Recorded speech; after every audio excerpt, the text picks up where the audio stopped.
In 1923, Hitler took the biggest gamble of his life. He was being backed into a corner by the Bavarian government as they were cracking down on his party, and if he did not act, he would be sent to the political wilderness. He chose to act, and on the 8th of November he threw the dice and attempted the beer hall putsch. At first, things went perfectly, and he had the trio, who were running Bavaria at the time, in his clutches at the beer hall, essentially his prisoners. Then, as soon as Hitler left to attend to other events, Ludendorff simply let them go, saying that a German officer would never break his word of honour. Fast forward 5 minutes, and all three of them did in fact betray Ludendorff's trust, and the entire coup quickly unravelled. Hitler made one last gamble and marched on the city centre at the head of a column of 2,000 men, and it did not end well. In a small alleyway, Hitler and his men were fired upon, and one of his closest advisors, Schwebner Richter, was killed in front of him. Hitler himself suffered an arm injury as he was dragged to the ground by his bodyguard, who then took half a dozen bullets for Hitler, but miraculously survived. Hitler got away, just about, but he didn't cross the Austrian border in time, and the next morning, police arrived at the country villa he was hiding out at, and he was arrested. He was taken to Landsberg prison, which was to be his home for the next 264 days. This video is part of a larger series on the life of Adolf Hitler, but you can just as easily watch this as a standalone video on Hitler's time in prison. If you'd like to watch in order though, the playlist is on my channel homepage, and it's also listed in the description to this video. A disclaimer before we begin. This is a video on Adolf Hitler, the most controversial man in history, so by its very nature, the video could be taken as controversial. I will express no views of my own at all in this video, and will make no political statements, just use common sense. And finally, a huge thank you to my patrons who make these videos possible. If you'd like to join our Discord, or our weekly Hearts of Iron 4 games, or if you'd just like to support the channel, please consider clicking the link in the description to sign up for as little as $2 a month. It helps more than you can imagine. Thank you. Landsberg is a town not far from Munich, which hasn't really changed in the last 500 years. It was a small, medieval town surrounded by ancient walls and watchtowers, used to keep Swabian invaders out in centuries past. On a hill inside the town sits Landsberg prison, Hitler's new home. He didn't settle in well, and he refused to eat at first, but by all accounts, he didn't have it too bad. For his standards, the room was pretty big, double the size of his room at the Mannerheim hostel back in Vienna. The bed was comfortable, and he had a lovely view of nature from his window. He was in great pain still from his shoulder after being hurled to the ground amidst the gunfire, and he was under constant medical supervision. The doctor, tending to him, said that he would, quote, most likely suffer a partial rigidity and pain in the left shoulder. The injury, or that it appeared that his dream was over, was not what made Hitler depressed and dejected in his cell, however. It was how the world was receiving his attempted revolution, the culmination of all those years of talking about saving Germany. To the outside world, it was being portrayed in newspapers as a schoolboy cowboys and Indian type raid, a Mexican revolution, or a mini beer hall revolution, which Germany had seen many of. The New York Times printed his political obituary on the front page with the quote, "The Munich Putsch definitely eliminates Hitler and his National Socialist followers." Hitler was furious, and as a result of all this stress, he simply retreated into his shell and barely ate. When Anton Drexler, the previous leader of the party, came to visit him, he said, "I found him sitting like a frozen thing at the window of his cell." It had been almost 2 weeks since Hitler had eaten, and the doctor warned Drexler that if Hitler did not start eating soon, he would die. Drexler was determined not to let Hitler starve himself to death. He said, "I said he'd no right to give up all for lost, however bad things seemed. The party would look to him to start it all up again somehow, but I couldn't make any impression. He was utterly in despair, so I nearly fell into despair myself, but at last I said how we'd all rather die than go on without him." After almost 2 hours of convincing, he won Hitler over, or at least so he claimed. He was receiving visitors constantly, and many would claim to have pulled him out of the hole he was in, and they were all probably right. It seems as if all the visitors contributed to getting Hitler's mind right. The leader of the German National Socialists from the Sudetenland in Czechoslovakia, Hans Knirsch, came to visit and spoke along the same lines as others did. Knirsch said to him that the putsch had in fact not made everyone lose faith, but had given them renewed vigour to push forwards. He reminded Hitler that all of history's greatest men had to overcome great failures before their eventual success. After this speech, Hitler ate. All those who came to question Hitler about events got nowhere. All the interrogators were just talking to a brick wall, until eventually the chief prosecutor's assistant, Hans Erhardt, simply tried speaking to Hitler man to man. Somehow, he cracked the code, and Hitler just opened up on him, telling him everything from how the putsch was planned and executed to why he actually did it in the first place. He began to talk as if he was speaking before a giant crowd once more, and he got lost in the passion of his own words. Erhardt left pretty pleased with himself and thought that he had gotten everything out of Hitler, but his superior, the presiding judge, wasn't so sure. He thought he was saving the best until the trial to cause a scene, which he was. Hitler's half-sister, Angela, came to visit the next month. She expected to find a despondent and depressed Hitler. Instead, she found the opposite. "Never in my life will I forget this hour," she wrote to their brother. She continued on, "I spoke with him for half an hour. His spirit and soul were again at a high level. Physically, he is quite well. His arm still gives him trouble, but they think it is almost healed. How moving is the loyalty he is accorded these days. Just before me, for example, a count visited him and brought him a Christmas package from the Villa Warnfried from B. That which he has accomplished is as solid as a rock. The goal and the victory is only a question of time. God grant it be soon." End quote. The Wagner family was also impressed by Hitler's recovery. "Believe me," said Mrs. Wagner, "Hitler is the coming man in spite of everything, and for all that he will pull the sword out of the German oak." Back on the streets, his men had not deserted him, as much as the papers tried to claim the opposite. New groups were popping up everywhere under cryptic names like Volkischer Singing Club, German Rifle and Hiking League, or the League of True German Women. The NSDAP was officially banned, but in all but name, these groups were the same, and they were all mostly loyal to Hitler.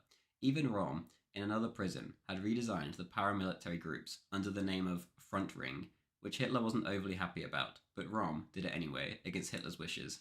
The main party continued underground in Munich, under the ever-loyal Alfred Rosenberg. Many weren't happy, and even opposed him, but there was no one to replace him, and with Rosenberg, Hitler knew that he would simply hand the party back when Hitler got out, and that he wouldn't try anything stupid. Göring was in hiding, Schubner-Richter was dead, and Eckart was dying of cancer after being released from prison.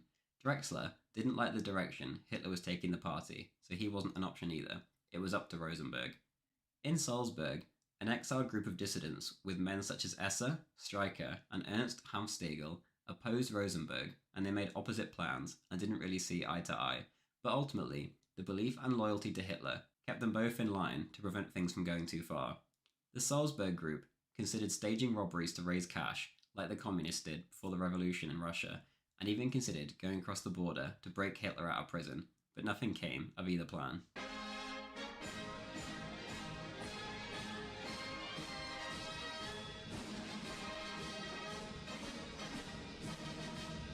Overall, as it turned out, Hitler's time in prison so far had done him good, and given him plenty of time to reflect on his own mistakes and where to go next. One was that the putsch and the plan to march on Berlin to emulate Mussolini was a mistake. Hitler said, "From its failure, I learned the lesson that each country must evolve its own type and methods of national regeneration." In a way, he had convinced himself that this was all in fact a good thing, and that it was fate. He would later write, "It was the greatest good fortune for us National Socialists that this putsch collapsed." He claimed it would have been impossible to cooperate with Ludendorff, and that taking all power in Germany so abruptly would have brought immense difficulty. The blood sacrifice of 14 comrades in the putsch, he claimed, would go on to be the most effective propaganda for National Socialism. He was true to his word in that regard. Every year he would pay tribute to these men and walk the route of the putsch, making sure their sacrifice was not in vain. Back in his cell, meanwhile, he spent the time trying to better himself and reading whatever he could get his hands on. Everything from Bismarck's memoirs to Karl Marx. Hitler said, "Landsberg was my college education, at state expense, without the pretentious intellectualizing of professors." That January, many returned from hiding, and things seemed to be looking up, but perhaps this was not the best news for Hitler's movement. The economic crisis was being resolved, and over in the Soviet Union, Lenin fell into a coma and died. Many saw this as the end, and that the Soviet Union and the looming threat of communism would now collapse. This was understandable thinking at the time. No one thought that someone far worse would step into his shoes, and instead, it seemed as if everything would simply fall apart. Hitler turned his thoughts to improving the lives of ordinary Germans after this economic nightmare had been weathered.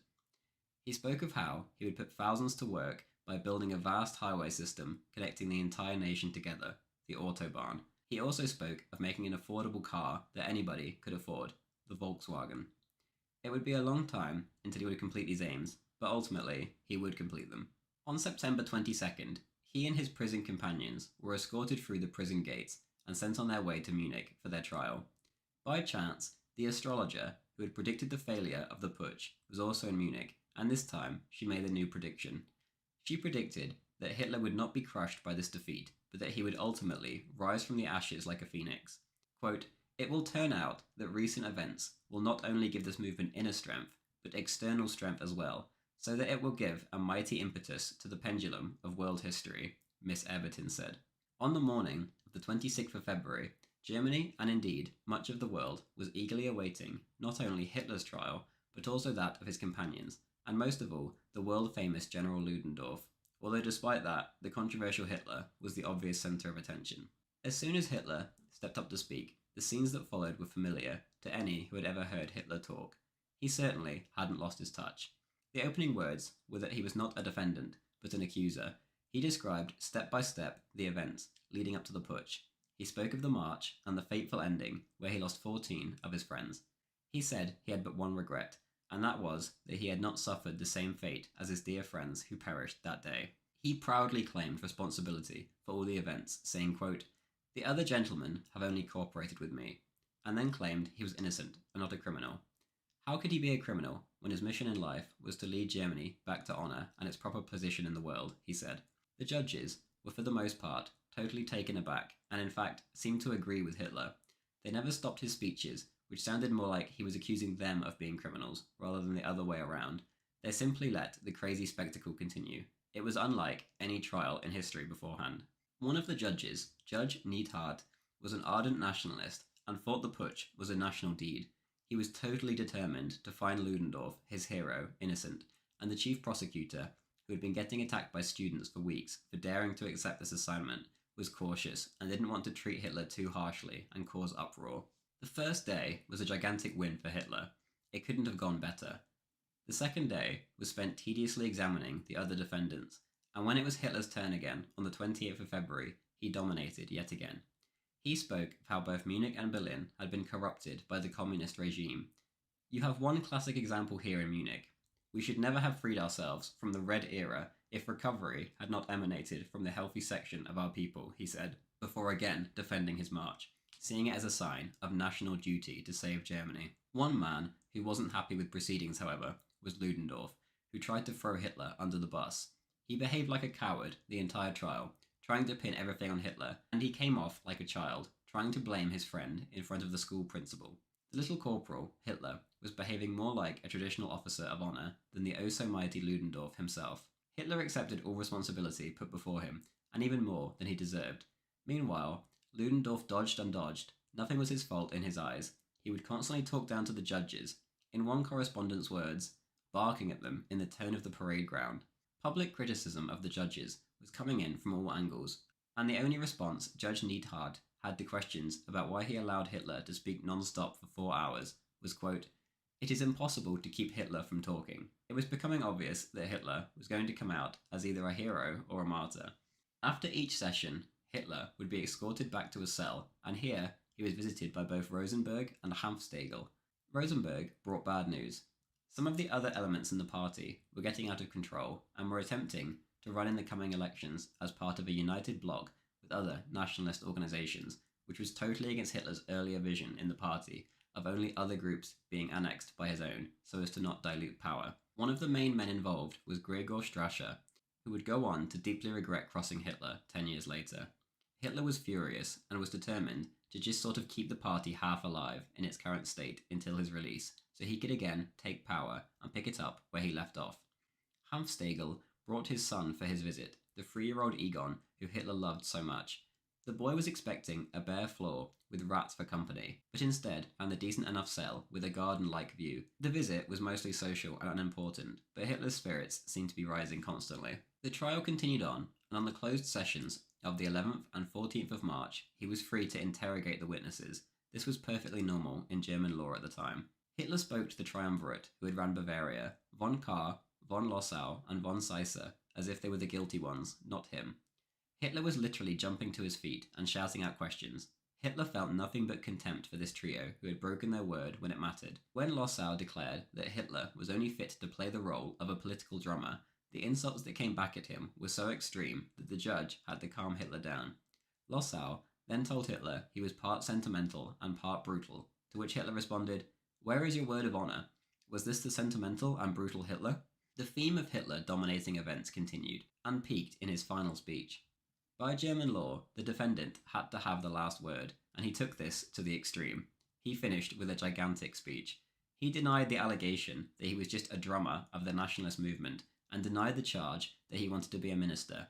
"I aimed from the first at something 1,000 times higher than a minister. I wanted to become the destroyer of Marxism. I am going to achieve this task, and if I do, the title of minister will be an absolute absurdity." He then followed up by admitting his own goal. The man who is born to be a dictator is not compelled, he wills. He is not driven forward, he drives himself forward. There is nothing immodest about this. The man who feels called upon to govern a people has no right to say, "If you want me or summon me, I will cooperate." No, it is his duty to step forward. He said to the court that despite his failure in the putsch, everyone must honour him as the future leader of Germany. He said it was his destiny that he would become the leader, and that the army and those who supported the putsch would become reconciled again in a common goal. "I believe that the hour will have come when the masses, who today stand on the street with our swastika banner, will unite with those who fired upon them. I believe that this blood will not always separate us. When I learned that it was the municipal police which fired, I had the happy feeling that at least it was not the army. The army stands as untarnished as before. One day, the hour will come when the army will stand by our side, officers and men." The judge shouted out, "Herr Hitler, you say that the police was stained. I cannot permit that." Hitler ignored him and carried on, not breaking his rhythm. Then he said his final words, "The army which we have formed grows from day to day. From hour to hour, it grows more rapidly. Even now, I have the proud hope that one day the hour is coming when these raw recruits will become battalions, when the battalions will become regiments, and the regiments divisions, when the old cockade will be raised from the mire, when the old banners will once again wave before us, and then reconciliation will come in that eternal last court of judgment, the court of God, before which we are ready to take our stand. Then, from our bones, from our graves, will sound the voice of that tribunal, which alone has the right to sit in judgment upon us. For, gentlemen, it is not you who pronounce judgment upon us. It is the eternal court of history which will make its pronouncement upon the charge which is brought against us." And so the trial was nearing its end, and the judges had to make their decision. Their minds were basically made up beforehand, especially Judge Neidhart, who was trying to get Ludendorff off. But Hitler's dominating performance had strengthened his hand further. Hitler describes what happened next better than I can. Quote, "On the evidence of my defence, they were convinced that Kahr, Lossow and Seisser must have been equally guilty. They were informed of the objection that an acquittal might entail the risk of having the affair referred to the court at Leipzig. This made the jury reflect. They decided it was more prudent to have me found guilty, the more so as they had been promised a remission of the sentence after 6 months." End quote. So basically, Hitler was being given a token sentence, but really, they wanted him found not guilty. When Assistant Prosecutor Erhardt turned up for the sentencing announcement, he found the room crowded with women bringing flowers for their idol, Adolf Hitler. The defendants took a photograph together in front of the building and then headed in for their sentencing. Ludendorff was let free, as expected. There was no tantrum when Hitler was sentenced to 5 years. 6 months were deducted because of the pre-trial detention. The judges refused to get Hitler deported to Austria, and he was treated with incredible respect throughout. The judge said, "Hitler is German-Austrian. In the opinion of the court, a man who thinks and feels as German as Hitler, a man who voluntarily served 4.5 years in the German army during the war, who earned high decorations for bravery in the face of the enemy, who was wounded and whose health was impaired, should not be subjected to the Republic protection law." The judges then incredibly placed their scorn on Kahr, Lossow, and Seisser. They told them that all this could have been avoided if the trio simply said no to Hitler's requests that evening, or if they had simply cooperated with Hitler rather than escalating the situation. Hitler probably couldn't believe what he was hearing. His sentence was announced first, and he was sped off quickly to avoid any demonstrations. He returned to Cell 7 in Landsberg and opened up a leather briefcase. He then brought out an empty diary. On the front, in the upper right-hand corner, was written, "Motto: when a world comes to an end, then entire parts of the earth can be convulsed. but not the belief in a just cause. Below this he wrote, "The trial of common narrow-mindedness and personal spite is over, and today starts my struggle." The last words went down in history in German, Mein Kampf.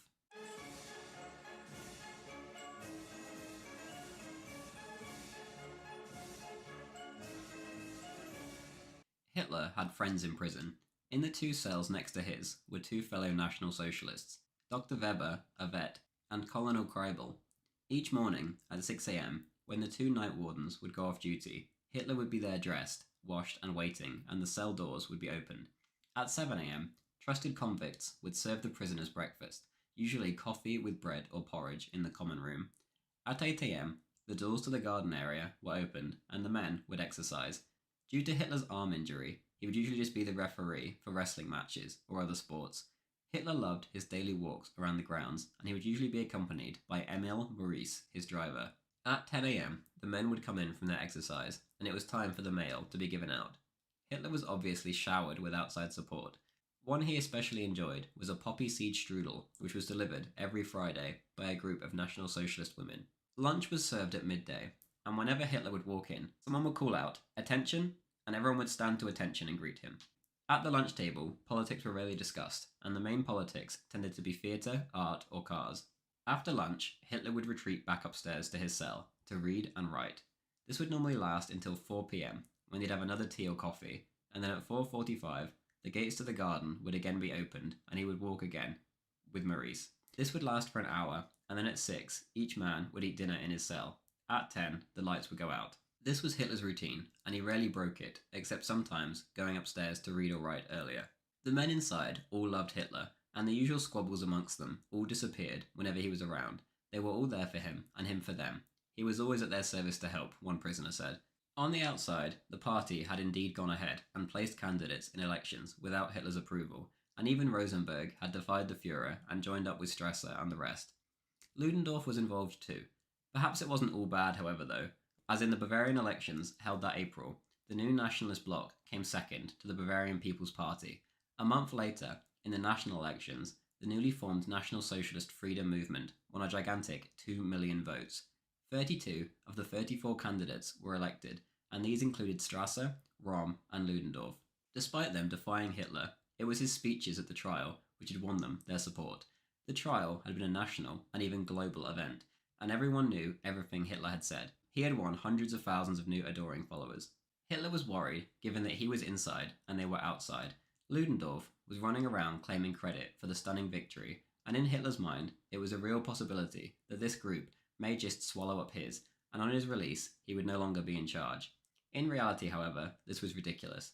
Hitler was the movement, and the movement was Hitler. Many who had been secretly against Hitler before now came out into the open. At Hitler's own newspaper, the Volkische Beobachter, Drexler was beginning a campaign against him.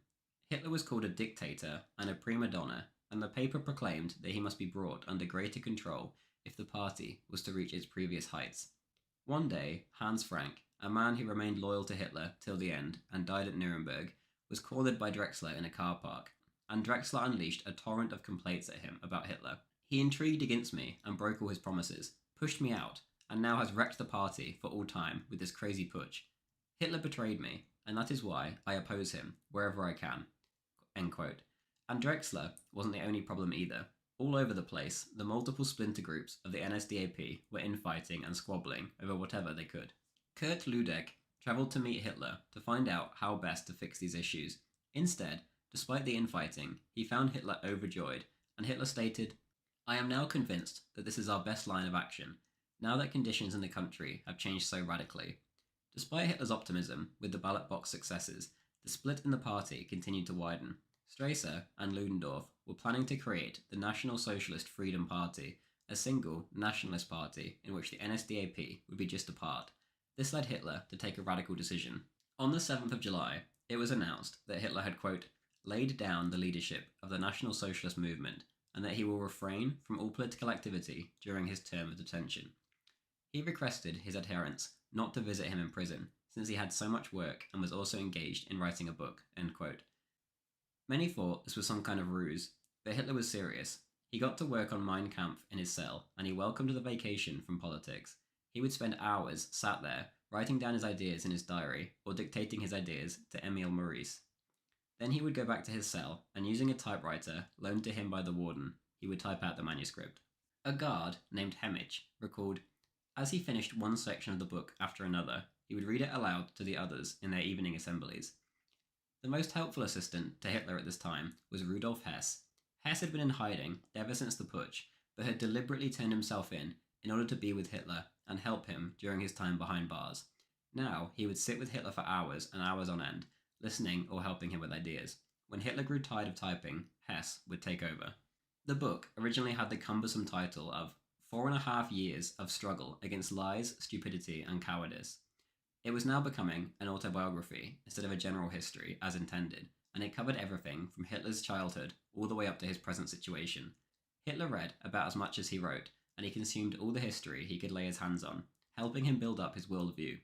He said that the authorities had made a mistake by imprisoning him, and that, quote, they would have been far wiser to let me make speeches all the time, without giving me respite. During his time behind bars, just like his time in the courthouse, he had brought everyone over to his side. The jailers were now as National Socialist as the prisoners. The warden himself was so taken by Hitler that he allowed Hitler's lights to stay up until midnight. The security was so lax that there was even a newspaper going around in which Hitler would write the leading article.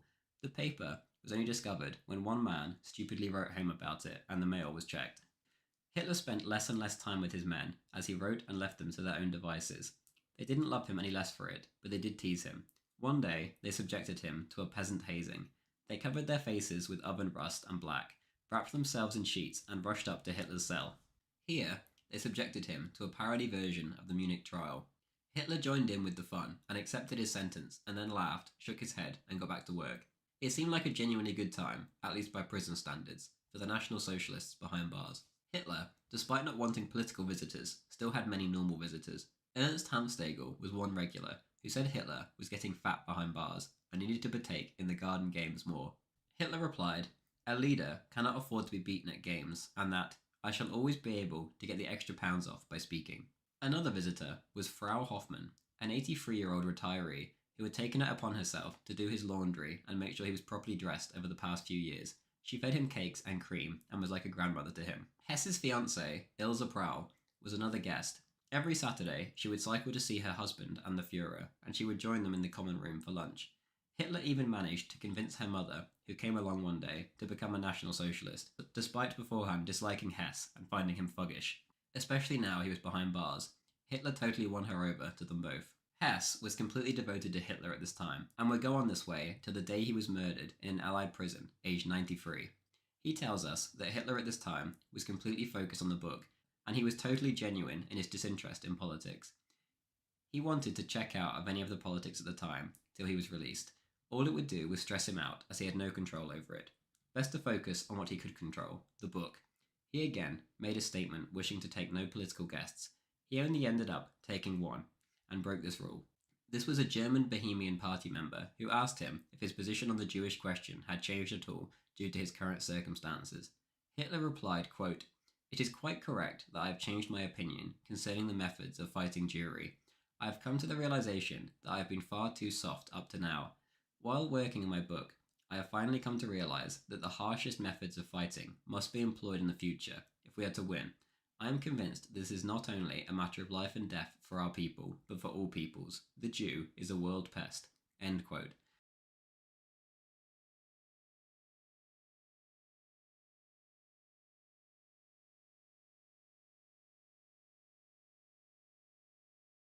Luxury whilst he finished his book, and on the 18th of September he received extremely encouraging news when the warden, Leibold, dispatched an extremely favourable report to the Bavarian Ministry of Justice.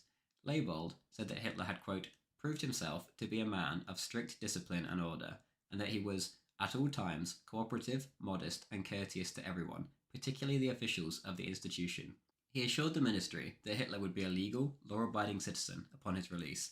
This time, though, he was denied, but it was clear he certainly wouldn't be serving his full term. He lifted himself from the depression pretty quickly by just carrying on with his book. He would spend endless late nights sat up with Hess, creating the book that would end up making him a multi-millionaire and become one of the most controversial works of all time. On the outside, Goering was on a special mission, attempting to secure a 2 million lira loan from the famous Benito Mussolini. In return, Goering promised that South Tyrol would remain in Italian hands and that the National Socialists would not oppose it, even though this move would lose them lots of support, especially in Bavaria. He assured Mussolini that the money would be returned in a few years and that the NSDAP would grow and take power when Hitler was out of prison. All this fell on deaf ears. Mussolini saw the Nazi Party as a joke that would get nowhere. By mid-December, Hitler's friends began being released. He was sinking into a depression again, and a Christmas tree, along with decorations, were put up in his room to cheer him up. But then, abruptly, on December 19th, the Bavarian Supreme Court, worried that the judges of the Hitler trial would make a public appeal, ordered his immediate release. The next day, Hitler said farewell to his friends, whom he loved so dearly after their time in prison together, and gave them all the money he had, 282 marks. He shook hands with the guards and left, leaving everyone in tears, even the warden. Adolf Müller, his printer, and Hoffmann, his photographer, turned up to collect him in a touring car with the top raised. He told Hoffmann to take his photo, and one of the most famous photos of Hitler was born. When asked what he would do now, Hitler stated, "I shall start again, from the beginning." Hitler revelled in the trip to Munich and was visibly the happiest he had been for years. They came across a group of Nazi motorcyclists, and they accompanied the car home. Hitler walked up the stairs to his apartment, and at the top of the stairs, he was almost bowled over by his dog, who was going crazy with joy to see his master again after almost a year. His room was covered in flowers, and the neighbours had covered the table with food and drink. Hitler had returned a stronger man from his experience. He said, quote, "That period gave me the chance of deepening various notions for which I had then only an instinctive feeling. It was during this incarceration, too, that I acquired that fearless faith, that optimism, that confidence in our destiny, which nothing could shake thereafter." End quote. The National Socialist Bloc had recently lost over half their vote in the elections, but this was obviously nothing to do with Hitler. He just got home. Now his job was to fix the mess others had created, and to somehow manage in this new political landscape. The NSDAP was officially banned, and he would have to cooperate somewhere underground. Hitler was confident he could bring the splintered groups all back to the centre being him. He was the only unifier the party had, and anyone who took a second to reflect knew it. In prison, he had thought up all kinds of complex political schemes and ideas, but on his first evening of freedom, though, he didn't know what to do with himself. Quote, "I had the impression that at any moment a hand would be laid on my shoulder, and I remained obsessed by the idea that I'd have to ask leave for anything I wanted to do." End quote. To deal with this and readjust to reality, it took a few weeks to relax before embarking on his quest to fix the party and take power. Hitler spent Christmas Eve at the Hampsteagel house, where he met their son again, Egon, as well as their new daughter, Hertha. He played with the children, imitating a battle from the Great War for Egon, making noises like howitzers and machine guns. Then followed a speech on politics to the adults, which ended on the topic of the Jews. Hitler spoke on how America was totally controlled by the Jews, and that Wall Street was their main weapon. Then his thoughts turned to Rudolf Hess, still in prison. "Isn't it appalling to think he's still in there?" he said.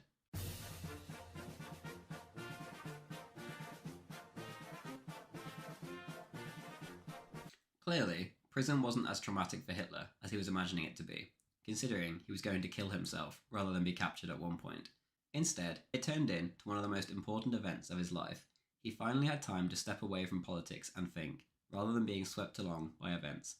He used the time extremely wisely, making plans and writing his book, and he came out a far more wiser man than the one that went in.